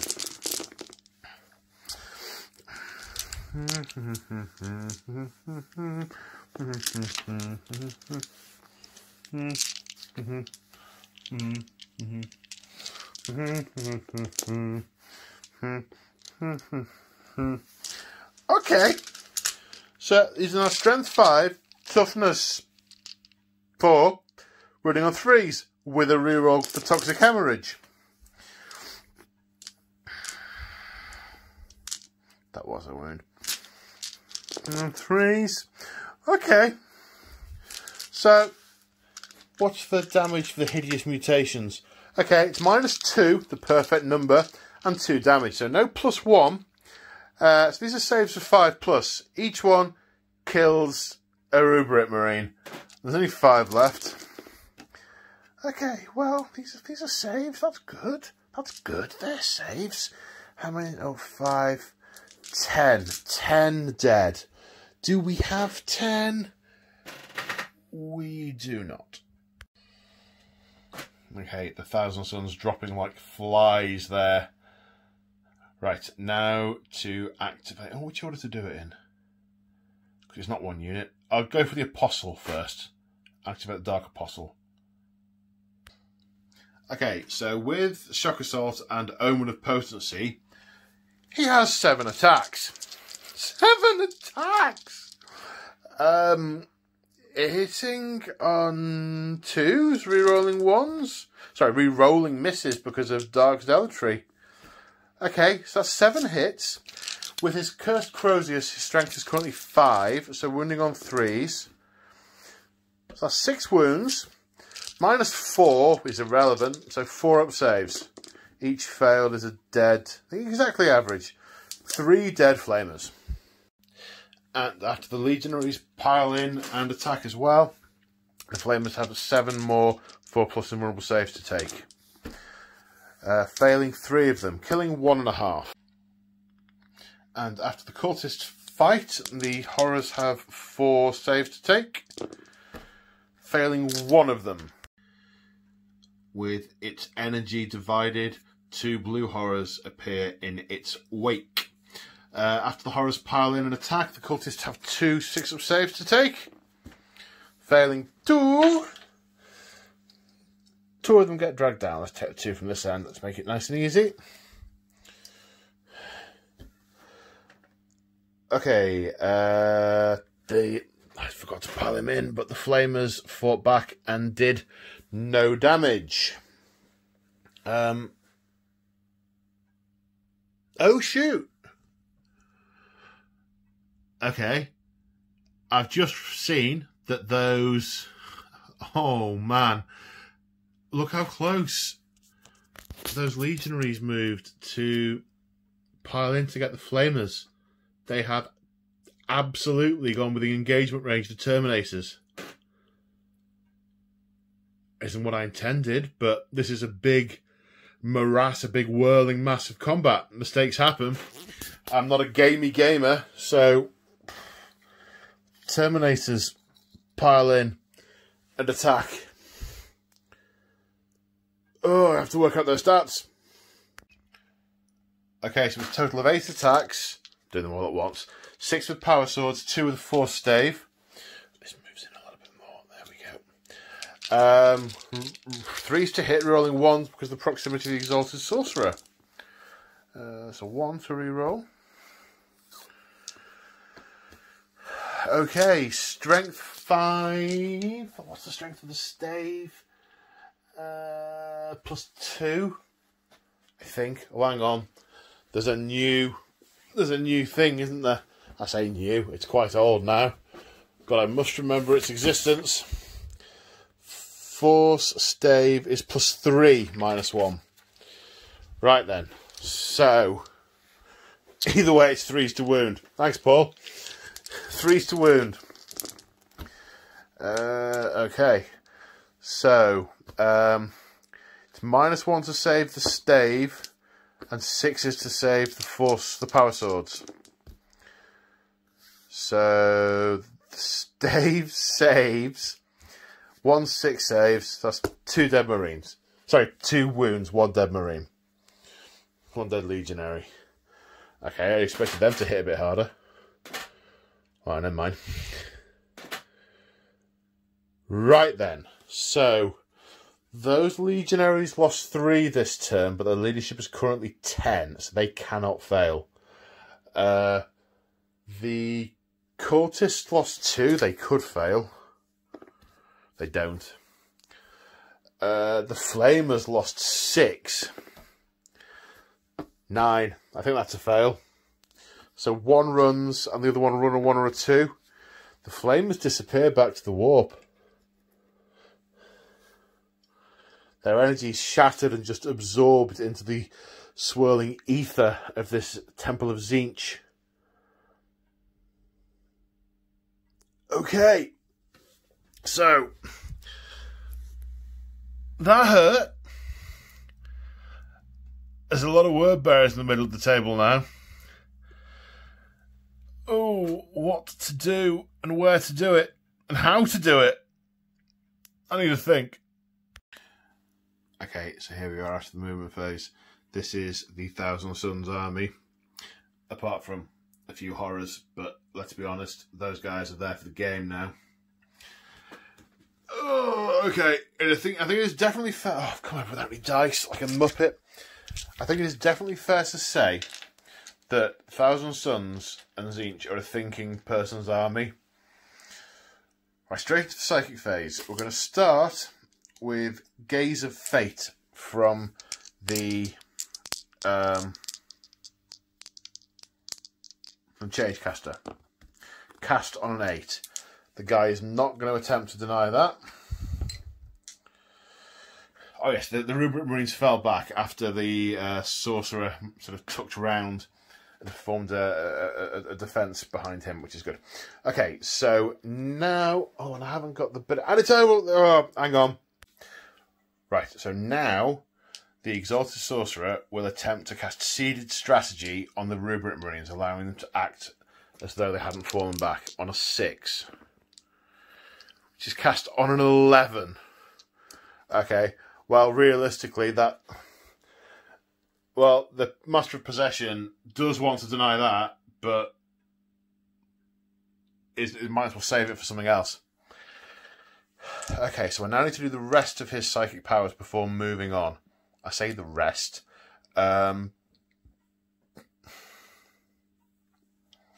He will smite. For 10. Oh, why couldn't that have been an 11? Okay, he won't bother trying to deny it. He might as well wait for something lower. D3 damage for 1. Okay, 1 wound off 1 legionary. Need a wound dice. Okay. So now the Rubric Sorcerer will attempt Doom Bolt on a 9. That's a 7. Not cast. I could use the Gaze of Fate for a reroll. It's not utter madness to want to do that, because there's a stratagem I can use to get something back up if I do that. I will use the Gaze of Fate reroll. There is method in my madness. I only cast that because I desperately wanted the seeded plan to happen. But that went off. So need a 9. That's a 6. Still didn't happen. Okay. Right, now I'm going to spend 2 command points. 1 for the Great Sorcerer, Grace's Sorcerer that I used earlier to get another casting with my Sorcerer.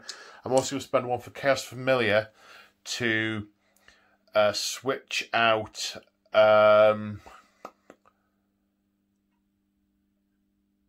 I've done the wrong spell.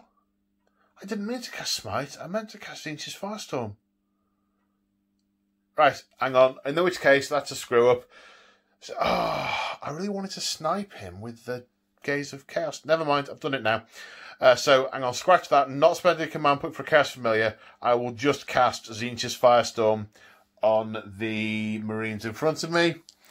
On that, he will attempt to try and deny that. Needs a 9. Doesn't get it. So now I need 9 dice, which I don't have to hand, because I'm a muppet. And 6s do mortal wounds at the legionaries. For 1. Okay, kills 1. He dies. Oh, it's not a lot. Right, we're now going to play Veterans of the Long War on the Terminators. who are going to split their fire, putting the Hellfire missiles into the Dread and all the others into these Legionaries. So 2 Hellfire missiles. 2 hits. Strength 8, wounding on 3s. So 2s because of veterans. Look at that. There we go. -2. So saving on 5s. 1 save, 1 fail. Flat 3 damage. Does it explode? It does not, but it is taken out. Oops, there goes his dice. But it is taken out. Okay. Part 1 of the plan, successful. Right, Soul Reaper Cannon. 3 hits. Strength 5, so winning on 2s because of veterans. -3, saving on 6s. No, 3 wounds. 1 dead, 1 takes a wound. Now we have 3 combi bolters. Being on 3 rerolling 1s because of the proximity of the Exalted Sorcerer. 5 hits. Strength 4, toughness 4, so winning on 3s because of veterans. 2 wounds. 2 saves of 5 up. 2 fails. So that kills another one and puts another one down. 1 wound. Okay. Now, I know I'm going to use a demon shell. What I don't know is who I'm going to fire it at. Let's think. I'm going to fire it at the Legionaries. The Chaos Spawner tomorrow's problem.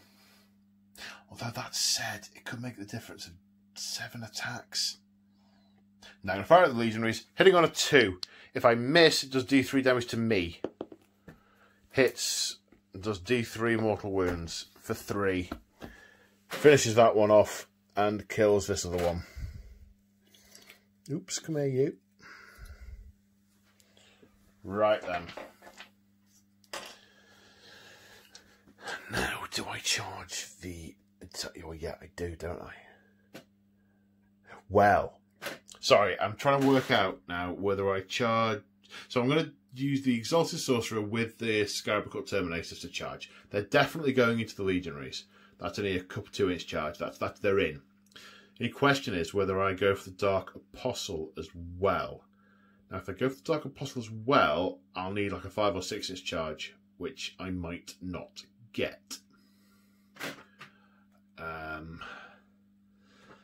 I could just send the Terminators into the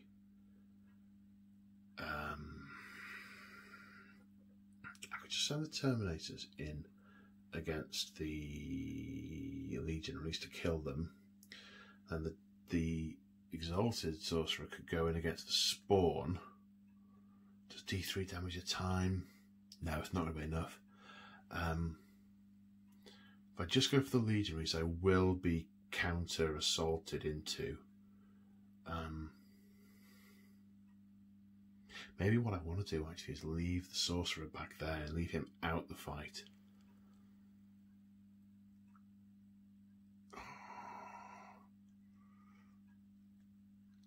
Oh, I don't know. What do you think? Answers on a postcard, guys.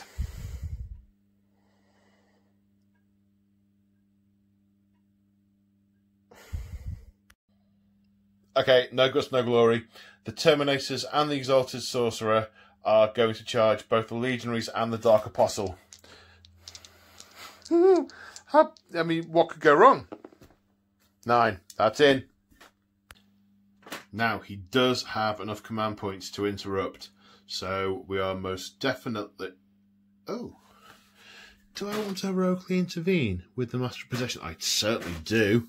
There you go, another inadvertent thing. That makes it more complicated. As the dude who does the blue dudes, as well as the dude who does the red dudes. Makes it simpler for him. I digress. I wish I'd killed him earlier. Splitting fire always works. Okay, now technically, this guy... Did I say I was doing Veterans of the Terminators? I'm doing Veterans of the Terminators. This guy at the back can technically attack the Dark Apostle, but I mean, look at it. He's obviously engaged with those 2 Marines, so as much as I want to, it's not right to, I don't think. So 3 Terminators on the Dark Apostle.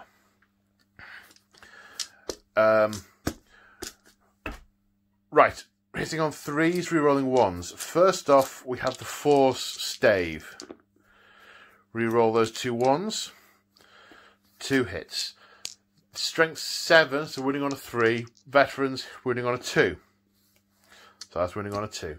Now, Force Stave is -1. So he saves on 4s. Both save. Ew! Right, now we have power. Where did that dice go? Did it just jump back into my hand? It must have done. Hitting on 3s, rolling 1s. Oh, it's not going to do it. It's not going to do it. Strength 5 with power swords, wounding on 3s. Veterans makes it 2s. 4 saves. Minus a lot, but he's got a 4+ invulnerable save. Fails 2. Does he shrug him on 6s? No. He goes down to 2 wounds. And the other Terminator attacks those 2 Marines. 3 hits. Wounding on 2s. 3 wounds. Saving on 6s. 1 save. Kills the one who was... Was one of them injured? No, one of them wasn't injured. Kills him. Puts the other guy down to 1 wound remaining. Oh, that moon marker should have moved with the Terminator. Ah, get back! You're ruining the illusion.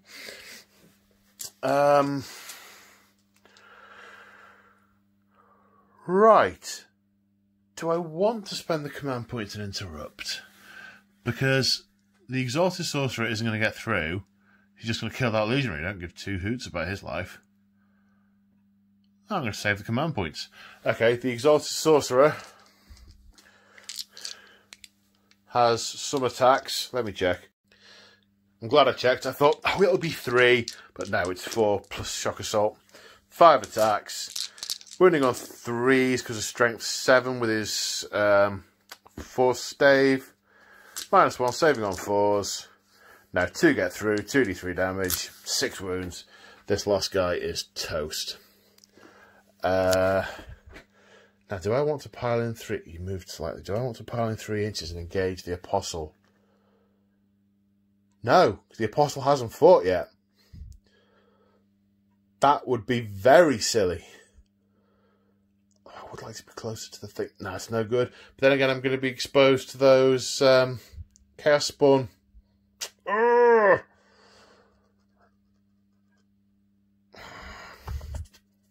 No, staying put. Staying put. Okay, so the Terminators are being chosen as a target for an attack. So I'm going to spend the command point on Indomitable Foes, which gives them +1 to their invulnerable save. So their invulnerable save is now 4, which, to be quite flipping honest, it should be at least 4 anyway, because it should be 5 up for the Terminators and another 2 up for having the Mark of Tzeench, for being blessed by Tzeench. It being a 5 up is just silly. I digress. Okay. Yeah, we worked out earlier I had 7 attacks, didn't we? You're sitting on 2s with a reroll. What are you doing there? Be dead somewhere else. 2s with a reroll. His strength is 5, so he's wounding on 3s. Ew. Ew. Ew. Should have popped veterans. -4, so saving on 4+. 1 gets through, 2 damage. There was 1 guy left on 1 wound who he kills. Okay, now it's the Master of Possession's turn, whose stats I need to look up. Bog standard 4 staff, 3 attacks plus shock assault. 4 hits. Wounding on 3s. -1, saving on a 3. Yes. They're fine. Okay. So... Oh, yes. Just need to resolve this one. 1 more pink horror died. No cultists. 2 more blue horrors appeared. Like I said, they're there for duration. So there is no morale to do, which makes that the end of Thousand Suns turn 3. Well, it was a valiant attempt. We got pretty close. However, we're now going to be hit by Spawn and probably a Defiler, although it has to go around or lose some movement. Let's see what happens. I think it's definitely looking like the word bearer. But you see, they can't pick it up because the Scarab Occult Terminators are too close. They're going to have to kill them. They're going to have to kill them to be able to take the artifact.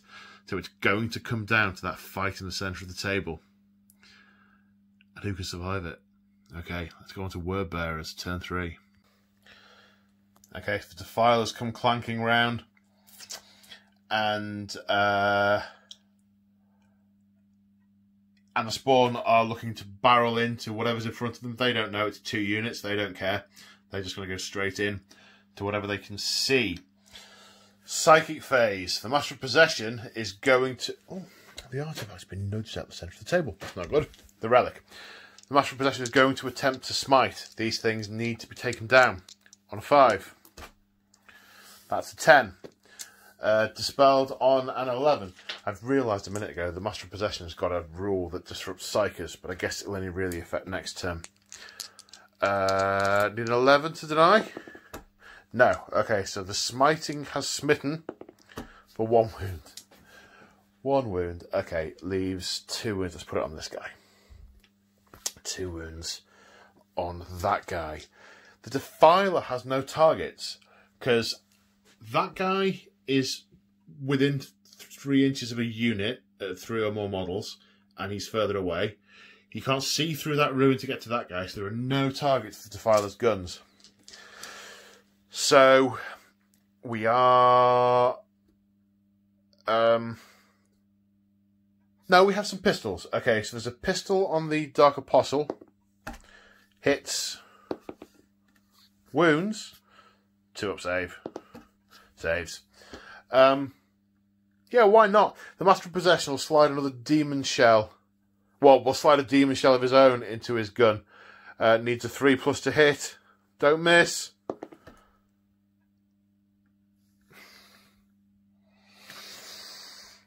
Master of Possession takes D3 mortal. This happened to him last time. Last game I played. Ah, fool. Not me, him. Because it's a totally appropriate thing for him to have done. Right, okay. Charge phase. Right, there's Chaos Spawn charging both units. They are totally in. But they are with a 10. Which I've now just wasted. Which I would have needed. Or could have had. For the other guy. I may as well... Oh no, Overwatch cost a command point. Right, the Defiler is definitely in on a 10. Dink. Right. This is where it all gets decided. Charging units first. Let's go with the Defiler. Oh, who could interrupt? Yes, that's very important. Let's go with the Defiler to try and kill the Terminators that could kill the Dark Apostle. So, the Defiler has 5 attacks. Oh, Demon Forge. Command point on Demon Forge. I'll do that in a second. No, I'll do that now because I'm losing track of command points. Right, 5 attacks, hitting on 4s with a reroll. 3 hits. Oh! Now, the dilemma I have as the Thousand Sun guy is, do I spend... I've got 2 command points left. Do I spend 1 to up my invulnerable save to 4+, or do I interrupt? I think I'm going to have to up my invulnerable save, because he'll just... What is the minus of a Defiler Claw? Hang on. It's -3. I am going to trust that the the kind shields will hold, that Tzeench will protect. Right, wounding on 2s with a reroll. Rerolling that one. There you go, all the 2s. Right, saving on 5s. Alright, 2 go through. First one, D6 damage for 6. Kills this guy.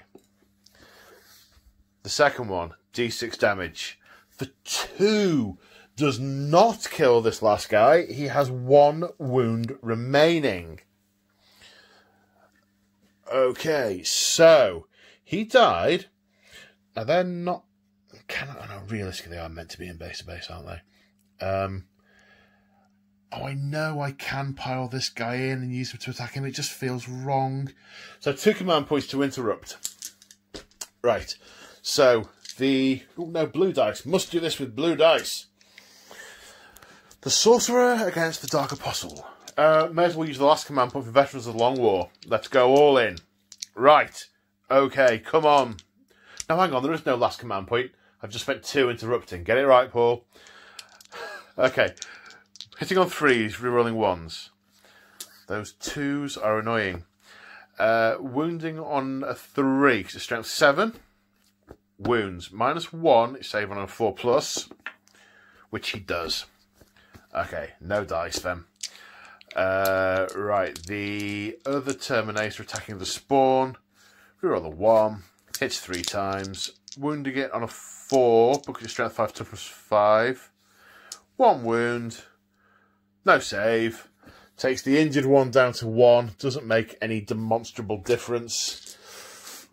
Okay. Right. So now it's the spawn. What is their mutation? 1. I don't know what that is. One is Razor Claws. Their melee weapons go to AP -4 for the duration. Okay. Right. So 2 of them are going to attack the Sorcerer. 2 are attacking the Terminators. The 2 on the Sorcerer get 7 attacks plus 2. So that's 9 in total. 2, 3, 4, 5, 6, 7, 8, 9. Hit on 4s. 3. Wounding on 3s. 2. Vulnerable saves of 5+. Well, that's definitely a fail. 2 damage there. So the Exalted Sorcerer has 4 wounds left. It's not over. It's not over. I mean, it's not looking great for them. Where's that dice come? Let's come out of there. No, he's got 3 wounds left. He took a wound earlier. That's what that counter was there for. 3 wounds left. Okay, the other 2 against the Terminators for 6 plus 2. 6 plus 2. The plus 2 being shock assault. Hit on 4s. Strength 5, toughness 4. Wounding on 3s. Saving on vulnerable saves of 5+. Whoa! 3 saves. So the one guy that was on 1 wound, that's what that token was there for. This guy is on 4 wounds. Ugh, it's getting late. It's like 20 to 12. I have been doing this for 12 hours now. What are you doing there, Mr. Corpse? You're not meant to be there. Right. So now it's the Apostle, who hasn't been charged this turn. So... Oh! I didn't do his thing to the start of the turn. Right, hang on. He will have tried Dark Zealotry on a 3+ with a reroll, which is successful. I didn't need Demon Forge. I could have rerolled those other hits. Ah! Oh well. And then he will have tried the Omen of Potency, which fails with a reroll, which fails. Okay. Might that have made a difference? Oh, too late now. Too late now, bud. Alright, so he had 7 attacks before, including mutation. He has 3 attacks base. He's attacking the Terminator, hitting on 2s, re-rolling because of Dark Zealotry. Strength is higher than his toughness, so wounding on 3s. 1 at -1, saving on a 3+. No. 2 damage. 2 damage to the Terminator, putting him down to 1 wound. Okay, now it's the Exalted Sorcerer's turn. Right, 5 attacks because he was charged. Hitting on 2s, rerolling 1s. 5 hits. With his force stave, his strength is 7. So wounding the spawn on 3s. Oh, look at those. Alright, so the first one. Does spawn have a save these days? I can't remember. Let's roll. Oh, I need to check that. Bikers, obliterators, fallen. Am I going the wrong way? Yes, I'm going the wrong way. Chaos Predator. Oh, definitely going the wrong way. I can spawn. 5 up save. -1 for the force stave means that is a success.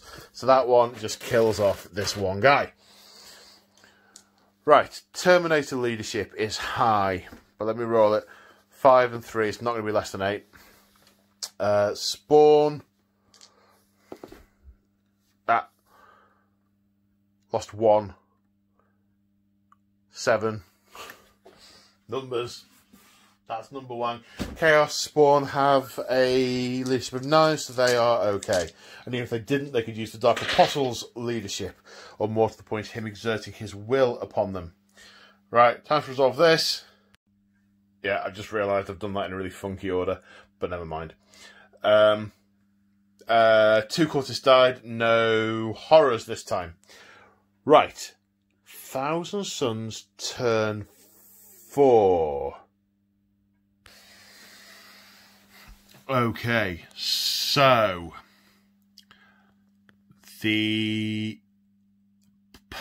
everyone's fallen back. No one wanted to be in combat with the Defiler. I wonder why. The Exalted Sorcerer can act normally because of his prismatic stave.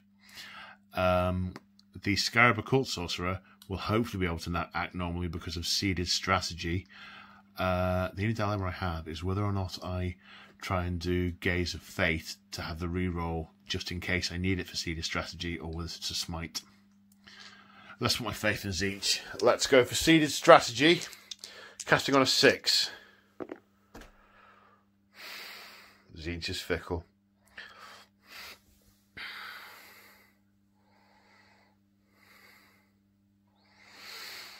Oh, well, that sucks. That sucks a lot.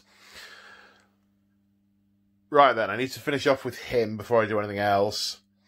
Zeitgeist Firestorm, cast on a 7. No.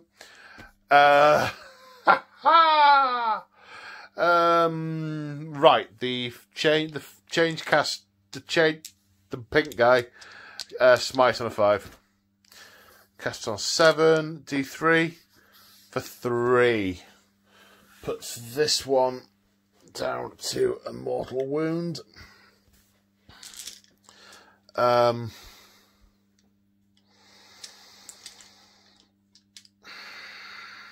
really wanted to shoot the Dark Apostle in the back.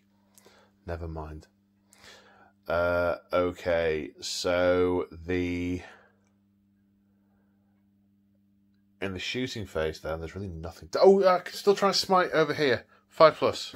Yes! Kills, well, I do 1, because there's less than 10 of them. Kills 1. Ah, have it. Right, come on, brain, we're nearly there. We're going to use our newly acquired command point to fire a demon shell into the, whatever they're called, spawn, hitting on a 2 from the Exalted Sorcerer. That hits, D3 mortal wounds for 3. Kills this one, and puts another one on 2.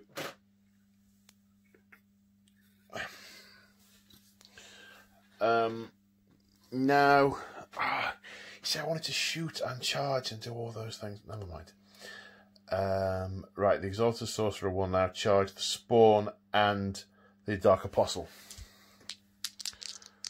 Feels like I'm missing something. Never mind. 6 inches. That's plenty.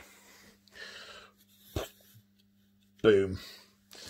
The change caster isn't so stupid. Okay. Charging units first. Is there anything I need to do? I could interrupt. No, I can't interrupt. There's nothing to interrupt with. It's pointy bits of the thing that's making them not together. There we go. 5 attacks hitting on 2s. 5 hits. Wounding on 3s. Because it's strength 7. 3 misses. -1. 2 saves to 4+. Both fail. D3 wounds each for 3 wounds. Shrugs on 6s. 2 to get through. Shrugs 1. Does not shrug the other 2. Should have spent a command point on Hexagrammic Ward. Didn't. The Dark Apostle dies. Now it's the Chaos Spawn to have a go at this guy. Their mutation ability... Red dice, please, Paul. Their mutation ability is 1, which is the -4 to the saves. Ouchie. 2d6 attacks on him for 11 plus 2 because they just got charged. So 6, 7, 8, 9, 10, 11. Hitting on 4s. No reroll, of course. They don't need it. Strength 5, toughness 4. Wounding on 3s. Okay. 6 saves and 5+. 4 get through. He's only got 4 wounds. The Chaos Spawn take him out.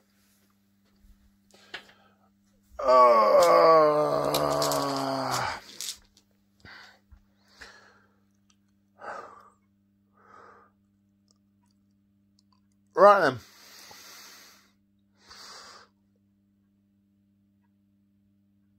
Yep.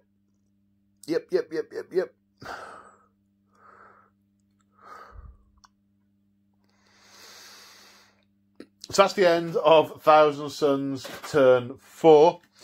No morale to take. Word Bearers turn 4. The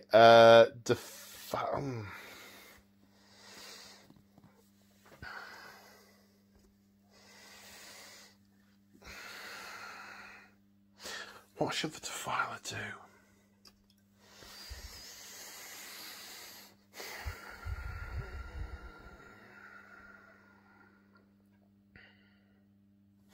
Defiler's going to kill this guy. Or he's going to stay there. Just going to fire everything he's got into that little dude over there. 2d6 hits with a heavy flamer. For 8. His toughness is 3, so that's 2 wounds. Saving on 4s. 2 saves. D6 shot, 1 shot with the battle cannon, which hits. Wounds. Doesn't save. 1 damage. It's not going to kill him. Reaper autocannon. 2 wounds off him. Think that's 2 left on him. I think.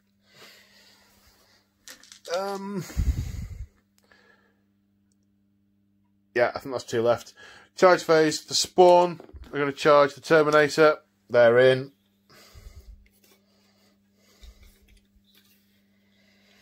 And the Defiler is going to charge the little dude. He's in. The mutation on the Spawn is reroll to wound. 4 attacks plus 2. 6 attacks. And on 4s. Well, that's 5 hits. There we go. Wounding on 3s. With the reroll, of course, Paul. 5 wounds. -2. So these are saving on 4s. There we go. 6 damage, get through. And the Terminator is slain. And let's... Use a point of Demon Forge to kill the little dude. 4 hits, wounding on 2s with a reroll. That's 4 wounds, 4 saves of 4+, 2 get through, 2d6 damage for 10 damage. He is crushed like a grape. And some more combat happens here. Then in Wordbearer's turn 5, one of these Chaos Spawn picks up the artifact, the other picks up the battered body of his master, and they start to retreat as the energies that hold the temple together start to break down, and the Neverborn flood into this space as the Temple of Tzeench disintegrates now that the artifact has been removed from its core. Victory for the Werebearers. Well, there we go. That was quite swingy. Well, it felt quite swingy. I thought in the first turn, when I shot the Possessed off the board, that the Thousand Suns were going to run away with it. And then I realised how close all this horrible, horrible, horrible close combat stuff was. But considering how battered I'd been in turn 2 or 3, I thought the Thousand Suns did all right at the end. There were some nice combinations there, and some, you know, you could work in all the phases. You could do work in the psychic phase, you could do work in the shooting phase, and in the fight phase. Couple of different results of the dice rolls there, and this could have been quite different. And by quite different, I mean 2,000 or 3,000 submarines running away from a defiler for the rest of the game, which they might have been able to do, or might not. Yeah, these guys, as you probably saw, I didn't roll for them in the last turn. The result was going to be no different. Once they were there, they were there. I did contemplate dropping back with the horrors, but then it's an excuse me. That was an EB to be charged again next term. So yeah, that was a lot of fun. I really enjoyed playing on this table. I thought the scenery was just really good. I really liked it. I really liked the broken Eldar Webway gate and the oasis over there. Yeah, it was kind of cool. That was a lot of fun. Well, without too much further ado then, I hope you enjoyed watching this. I certainly enjoyed playing it. If you like my battle reports and you want more of them, check out channel memberships in the link in the description. Level 2 channel members get access to an additional battle report every Sunday, so an extra one a week. Right, so that all said and done. I hope you enjoyed that. I certainly did. Stay safe, and I'll see you in the next one. Bye for now.